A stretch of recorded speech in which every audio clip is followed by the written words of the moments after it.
C'est l'état d'urgence pour le commerce extérieur.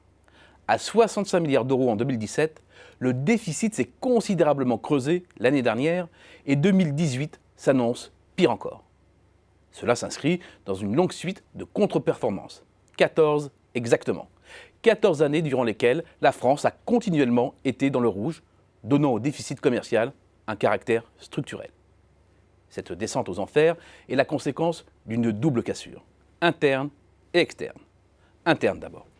Les producteurs ont cédé beaucoup de terrain à la concurrence étrangère en France, comme le montre l'augmentation du taux de pénétration du marché intérieur par les importations, que ce soit en valeur ou en volume. La compétitivité des producteurs locaux s'est ainsi dégradée sur leur propre terrain et l'appareil productif peine de plus en plus à satisfaire la demande domestique. Difficulté des entreprises à l'intérieur des frontières, mais aussi à l'extérieur, pour valoriser la demande mondiale qui leur est adressée. C'est la part du gâteau qui devrait leur revenir si elles conservaient simplement leur part de marché à l'étranger. Le décrochage a lieu en 2003.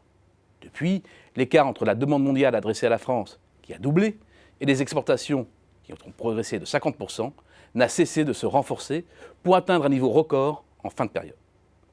Conséquence de ces évolutions, l'indice de performance français à l'exportation a plongé. Le plus gros de la chute se situe entre 2003 et 2010. Mais après une période d'accalmie, il trébuche à nouveau. La comparaison avec les autres pays de la zone euro, qui subissent donc les mêmes contraintes de change, est douloureuse. Et le décrochage est bien plus marqué ici qu'ailleurs. Pire, le mal s'enracine à la fois sectoriellement et géographiquement. Sectoriellement, car de plus en plus de secteurs sont dans le rouge. Sur les 75 analysés, 51 auront été déficitaires en 2017, soit près de 70%, donnant ainsi une assise très large au déficit. Les secteurs prospères et excédentaires, eux, se limitent à une tête d'épingle. Dans l'ordre, l'aéronautique spatiale, pour 17 milliards d'euros, les boissons, 12, et l'ensemble, parfums, cosmétiques et produits d'entretien, 11. C'est bien simple.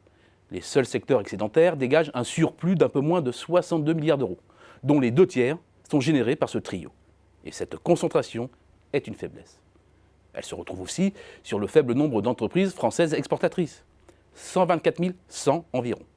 L'Espagne fait mieux, l'Italie aussi, sans parler de l'Allemagne, qui en compte plus de 330 000. C'est près de 3 fois plus. En outre, parmi les 124 100 entreprises exportatrices, seules les 1000 premières comptent réellement et représentent 70% des exports. À l'opposé, les producteurs classés au-delà du 10 millième rang, soit plus de 90% des exportateurs, réalisent uniquement 5% des exports, pour un montant moyen inférieur à 20 000 euros. Géographiquement maintenant, la France est déficitaire face à un nombre croissant de pays. Sur les 61 principaux partenaires commerciaux analysés, le solde est négatif avec 36. C'est 7 de plus qu'au début des années 2000. Parmi ces pays, la France a notamment un sérieux problème avec 2 puissances hyper-industrielles. La Chine, avec qui le déficit s'est creusé de 23 milliards entre 2000 et 2017, et l'Allemagne, 11. Mais la situation s'est également très fortement dégradée avec l'Espagne ou les Pays-Bas. Et ce n'est pas une simple histoire de décalage conjoncturel, c'est plus grave. C'est le signe de la mauvaise adaptation de l'appareil productif à la demande interne et externe. Et continuer ainsi, c'est risquer de se fracasser sur le mur de la solvabilité extérieure.